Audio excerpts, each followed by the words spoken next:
This is the Milo Beasley Show. This is the Milo Beasley Show. There's only one thing you need to know. This is the Milo Beasley Show. And now, here's your host, Milo Beasley.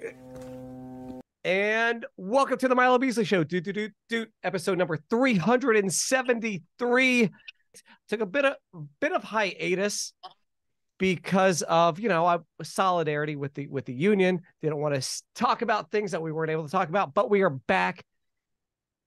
And by back, I mean, welcome back to the Milo Beasley Show with our guest this week, Back to the Future's Jennifer Parker. Please help me welcome Claudia Wells. How are you doing this evening? I'm wonderful. That was a very good setup. It's all about the segue, right? Yes, it is. That was very well done. So how are you doing? Charlotte. Oh, who is that? This is my daughter, Charlotte. Hi, Charlotte. Oh, she's a big part of the family. She found me at a gas station and asked me to be her mommy. Oh, that's fantastic. I love it. She'd been there for a week all by herself. And I kept saying, "Where are your parents?" And they said, "We don't know." And she wasn't chipped. And so I'm her mommy now. That's fantastic. I love that. Yes. Now we are just a couple days. I said it's the new year now. We're just a couple days off of Christmas. What did you do for Christmas? Did you have family over, friends over? Did you travel? Okay, so this was the best Christmas ever, other than when Jesus was born, obviously. Right. I was getting ready to go to my Jamaican sister's house for dinner, and I get a phone call from my son asking about my day. And then he goes, "Oh, you're still home?" And I said, "Yes." And he goes, "Oh, great. I'll be there in 20 minutes. And I'm like, Charlotte and I start dancing. And Charlotte's like, "Mom, why are we dancing? But this is fun." And I explained to her we were dancing because my son Sebastian was on his way, because he lives in Northern California. So it was a total surprise.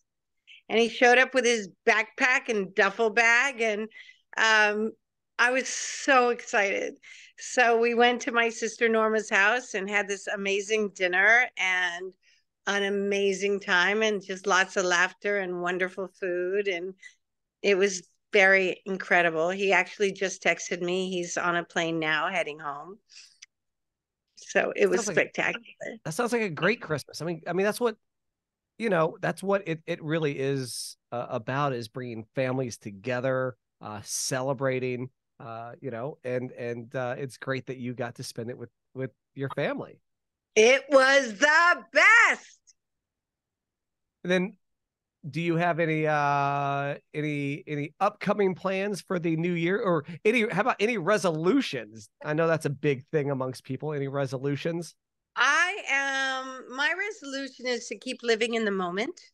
To continue to live in gratitude and appreciation, and joy and adoration, and focus on my store. Yes. And living, like on my mirror it says, live every moment, laugh,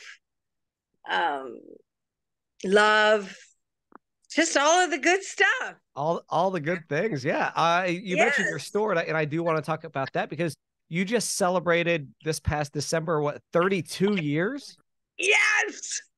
32 years. There's people watching this that aren't even 32 years old.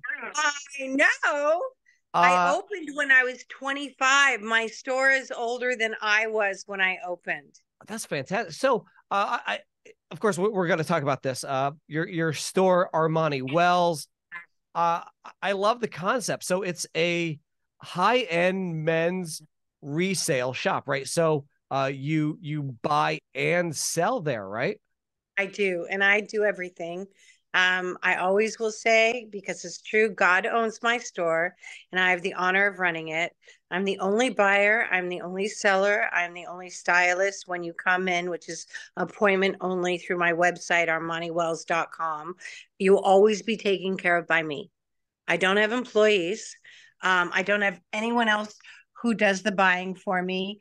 I don't have anyone else who does the selling for me. It's either me or the store is closed. By the way, that is my beautiful purple Christmas tree.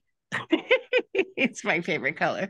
And I have only high-end designers. So I'm a resale store, which means I'm the second person to sell every item. However, that doesn't mean that things are used. Right. So for instance, just now I sold, my darling guys have been shopping since they were 14. They're now 24.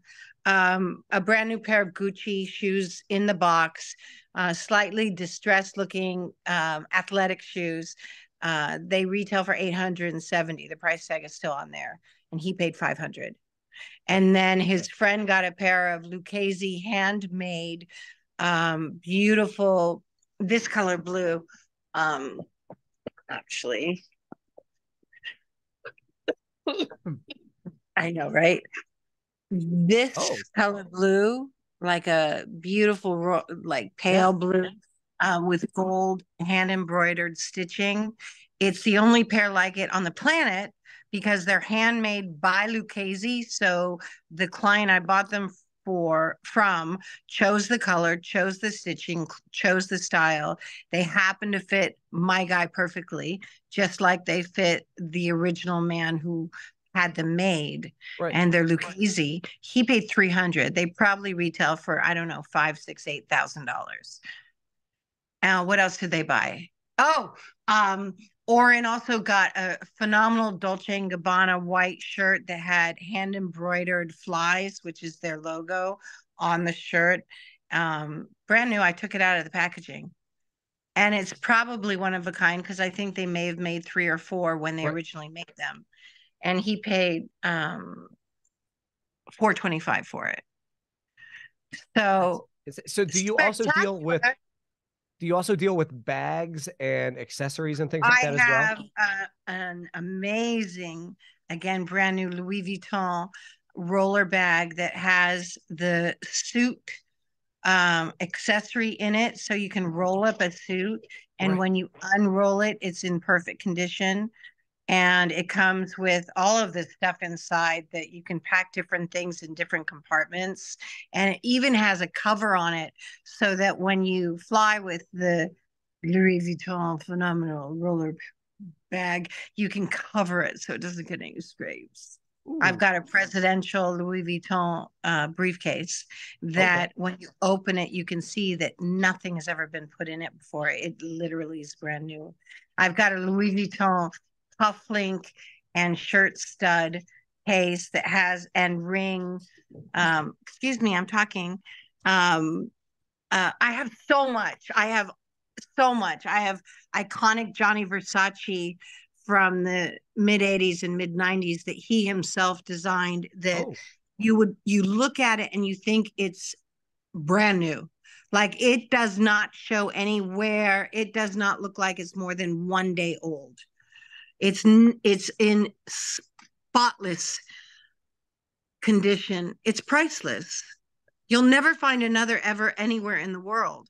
And he himself designed it, made it, and he's a master genius. I was telling my son, I said, you don't understand. This man is like Beethoven. He's an artist. I went on and on. I think my son was probably bored out of his mind. I said, you'll never in life will there ever be an artist, a genius. He's how Placido Domingo sings. That's how Gianni Versace made art. They're not clothes, they're art. They're masterful. I have Tom Ford. I've got accessories. I've got shoes that I have. One of my clients was into Todd's shoes. So he has 400 pairs of brand new Todd shoes in the boxes. I happen to have about 40 of them. I've got Louis Vuitton shoes. I've got Louis Vuitton pink and purple, one of a kind shoes. What is that face you're making? I'm just wondering what I need, because I need, maybe I feel like I maybe need, because like my travel duffel bag, I have the I have a denim blue Louis. Oh, I love that. Yeah, the denim that they did, I think it was last summer's collection.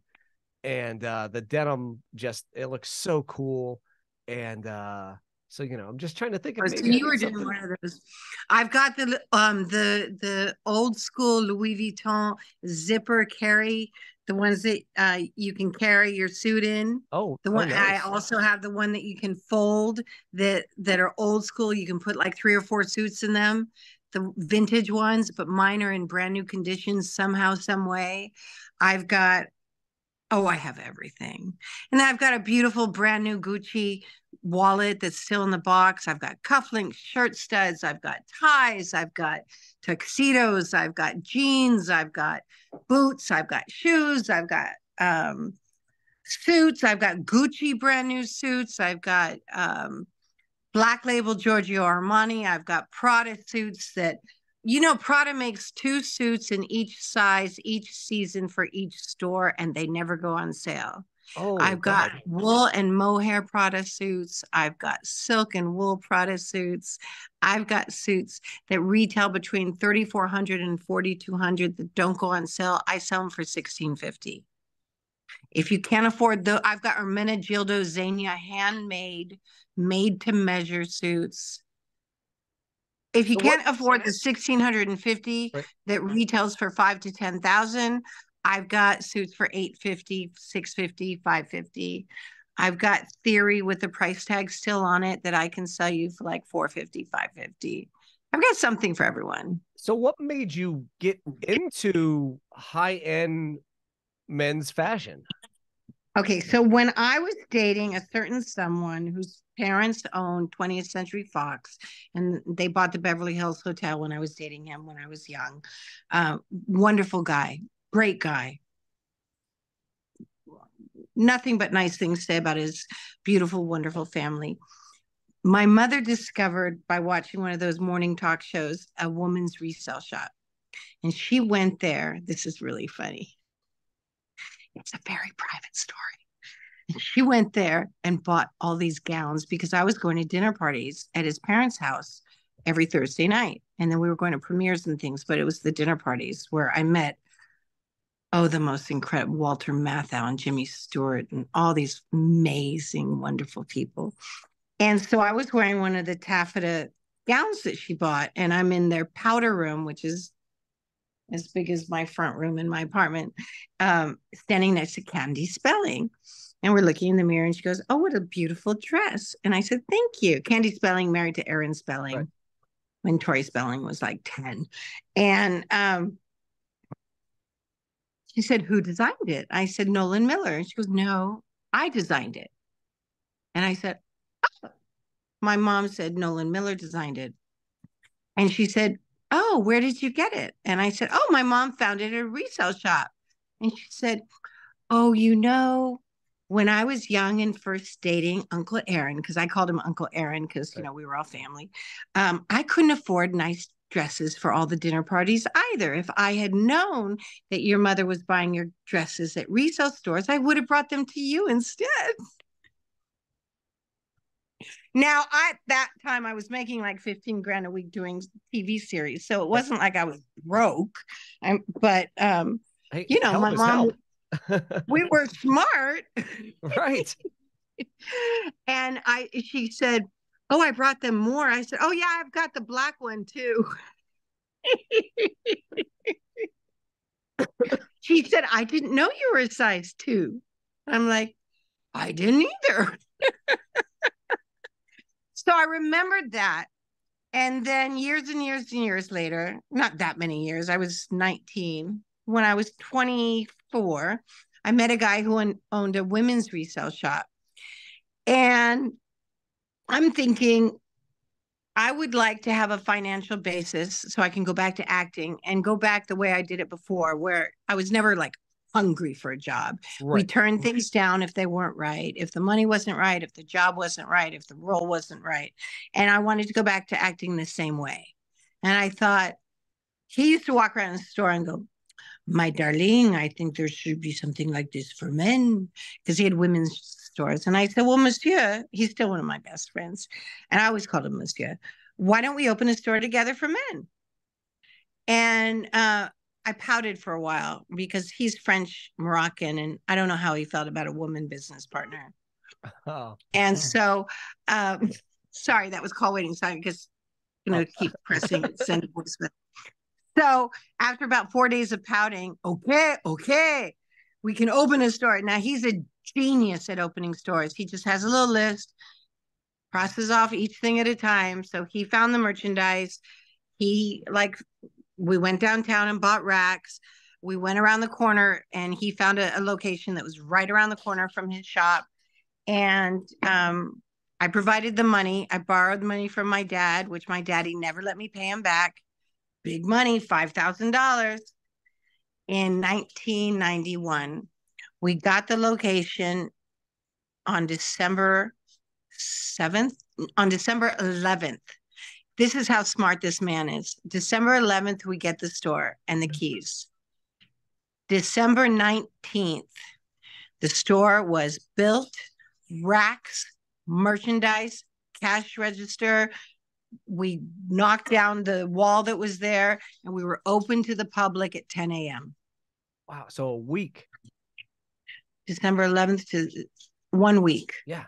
I told him he owned 5 resale stores eventually. And he had owned so many. I mean, he owned stores all over the world. I told him, monsieur, you should just open stores for people. So I ran the store. Now, I knew nothing about men's clothing other than choosing a tie at Young Men's Fancy in San Francisco every spring or whenever for Father's Day for my dad, because my parents were divorced when I was under 2, but I got to choose the tie. All I knew was I love a well-dressed man. I'd lived in New York and I love how New Yorkers look. And I know what men deserve. I know their birthright of dignity. I know the elegance that they deserve. I know how they deserve to be treated. I know life has gotten very complicated and the chivalry is gone because men don't know if they're going to get slapped for opening a door or like reprimanded for it. And I wanted a place where they can come that's peaceful and happy, that they get to be catered to.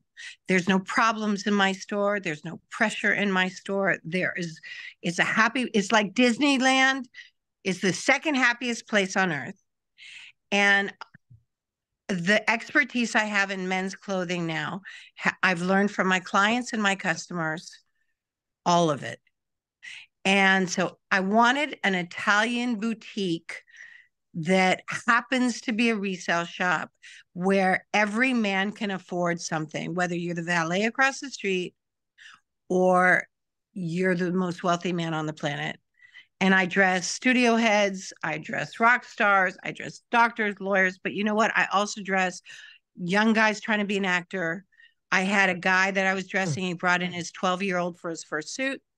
And then I also dressed that same kid when he came back for his wedding suit. So everyone is welcome. Everyone gets treated the same, whether you're Mike Tyson or you're the guy who parks cars. Everyone is treated like the king that I believe that they are. And I can see beauty in everyone, but I need them to see it. So I bring it out through the clothing, and I bring out who you're meant to be because I can see it in you. Right. It's just what I see. And I'm open only by appointment, which I really, really, really like, because I also have, another life where I get to travel and I get to meet fans and I get to do that. Absolutely. And this way you don't come to a store with a sign up saying, I'm in Paris for a week, see you later. Right. This way, if I'm unavailable, you see on the schedule, there's blocked out time. Absolutely. Now, where is the store located at? Studio City, California. Okay. Ventura Boulevard. I'm like 10 minutes from Universal Studios. Oh, perfect. Oh, and I've got, my Back to the Future pictures, because a lot of times fans come in and they want to buy the pictures. I've got more pictures of the store than on my ClaudiaWells.com fan site because it's easy.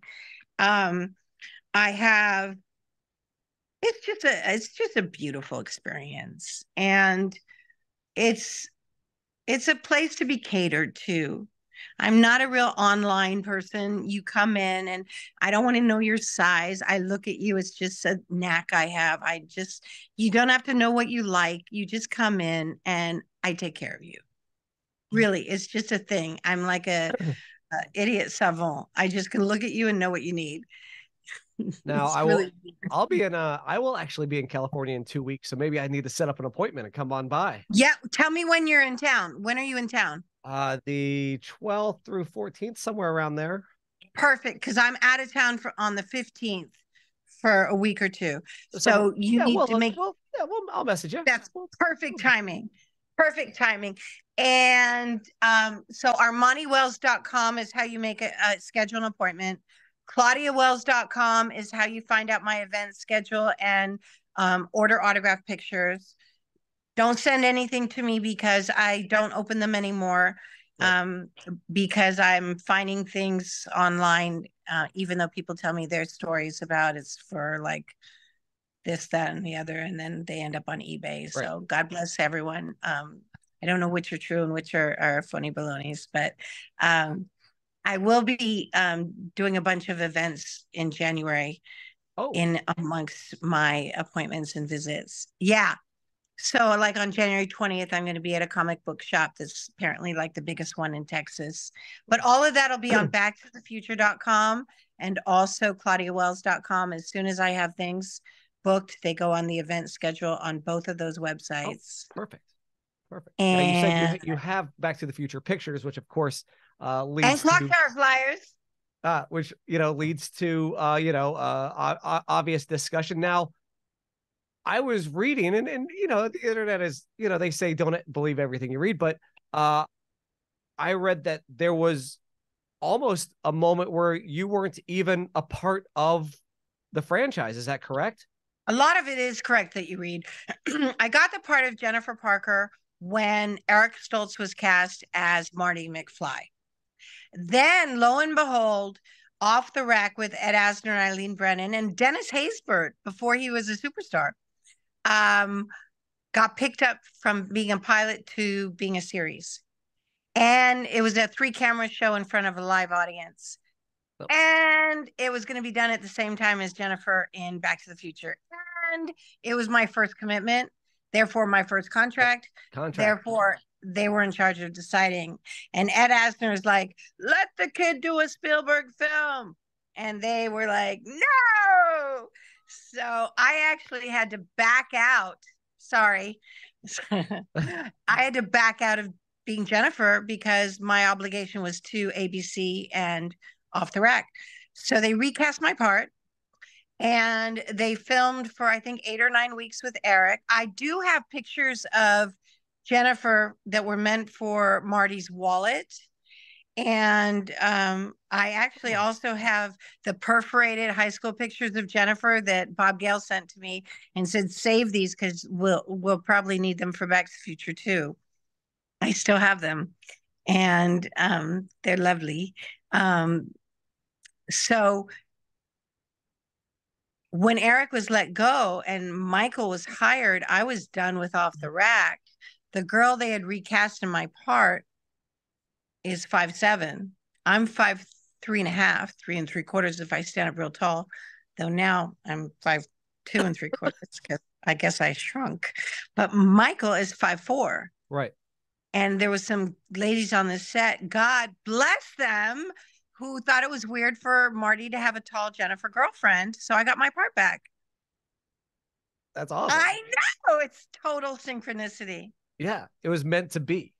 No, it was so meant to be. I'll tell you, my sister's name is Jennifer. My nursery school was 150 Parker.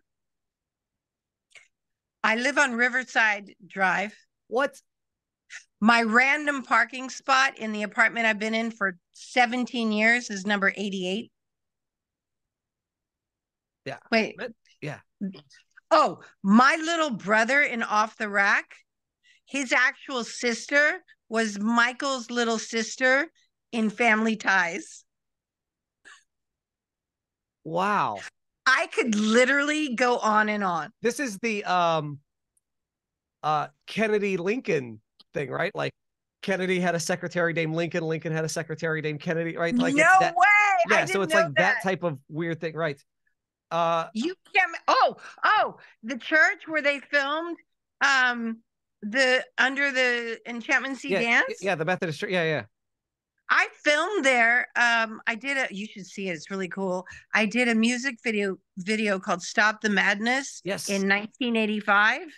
When my character, the drug addict, is all in black and sad and like in a corner with a spotlight on her, same church. That's where they I've filmed tried, it. I've been to the church. It's right there, right off the strip. I tried to go in because I, of course, huge Back to the Future fan. So I was like, oh, I got to go in there. Like, nope, you can't come in. And I was like, I just want to. They've probably gotten much more strict about it. Oh, I'm sure that they have.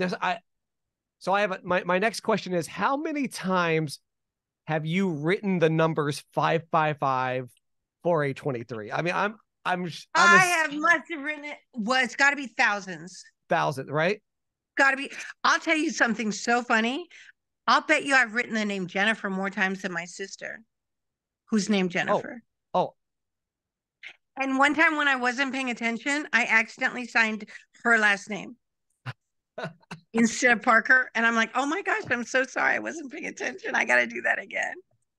When did you realize, because again, you film a movie, you put it in the can and then it goes off. Yeah, it may be a blockbuster, but it goes on and you go and do more projects, or, you go and live your life. When did you realize that Back to the Future was such a big thing within society, that here you would be some odd year, 38, almost 40 years later now? It'll be 39 years in 2024.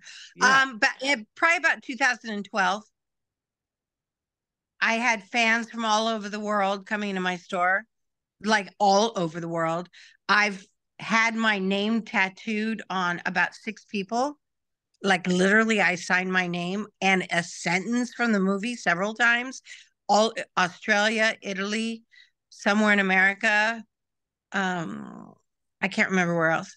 And they come back to the show either a few hours later or the next day, and it's been tattooed. Like even the whole I love you 5554823 and my name and the character name on this guy's chest. And I'm like, I tried so hard to talk him out of it. I'm like, are you married? Do you want to get married? I don't think your wife is going to like this, your future wife. I really want you to think about this. He didn't care. Twice. Another guy on his shoulder, the whole I love you. Right. And anyway, so I didn't realize it till 2012. And then every year it gets more and more and more and more. Absolutely. So when people say, like, what was it like filming Back to the Future? What's your favorite part? My favorite part is now. Now. Yeah, that's absolutely. And being able to hear people's story. So the reason that I love Back to the, it is my favorite movie of all time. It's my favorite anything of all time. My dad was actually born on November 12th, 1955. That's so cool. So that's, like when watching, he was like, oh, that's my birthday, and I was like, oh, okay. So, and then I just watched it and then fell in love with it.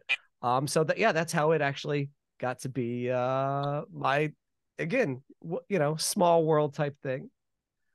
The next thing I want to do, I know you have a lot of a lot to talk about with Back to the Future, but I'm sure you've heard so much about it and talked about it in the past. But I want to talk about a few other things real quick. The first is your association with NASA and the fact that you had some items go up on the Orion capsule, some of your own personal items. How did that come about? I'm part of the Entertainment Industry Council. They're the ones that produced Stop the Madness that I starred in 1985.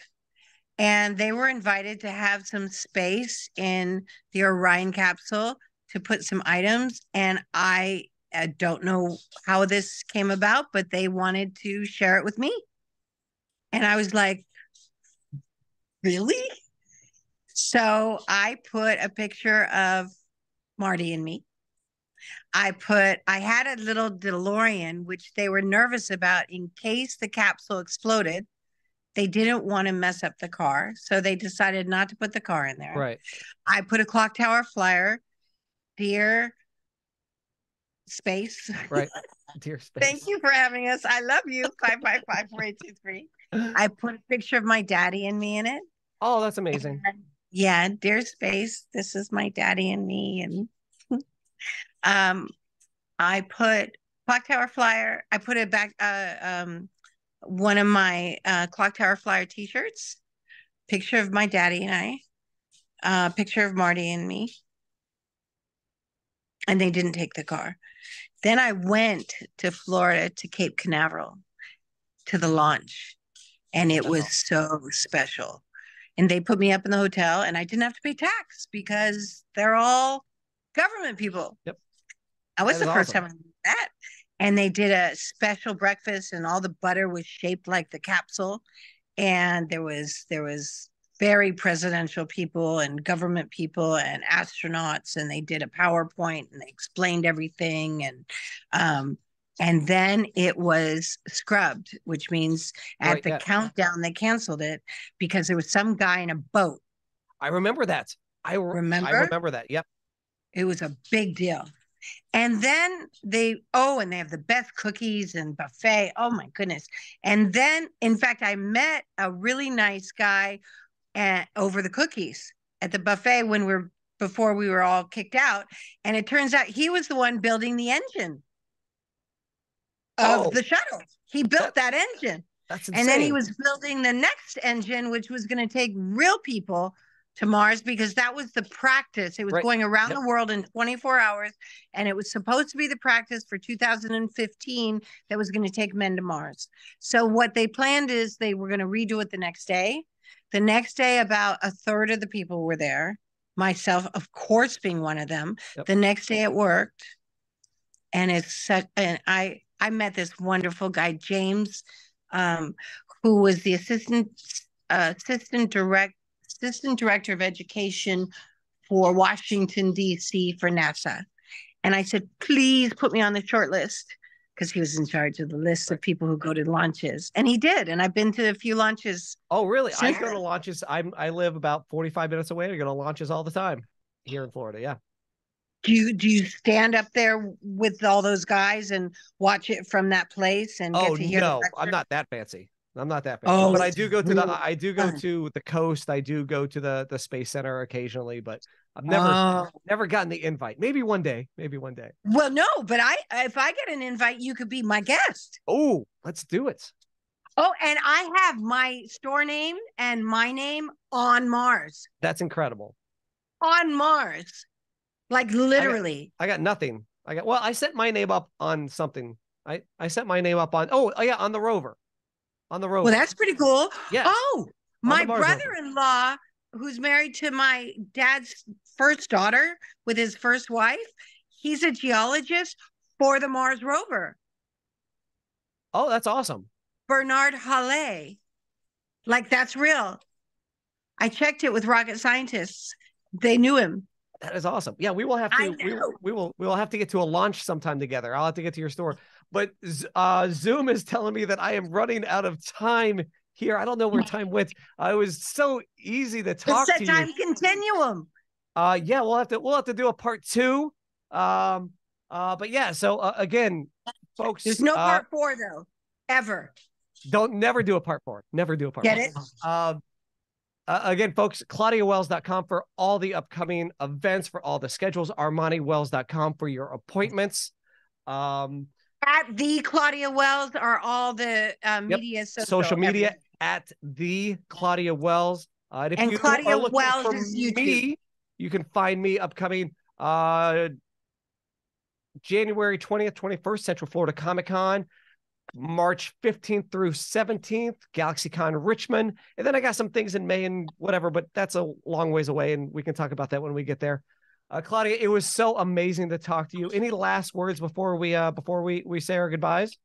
God bless you. And everyone was made for greatness, no matter what your opinion is about yourself or others. God made every one of us for a purpose and for greatness. Thank you all for watching, and we'll see you next week, hopefully. Bye.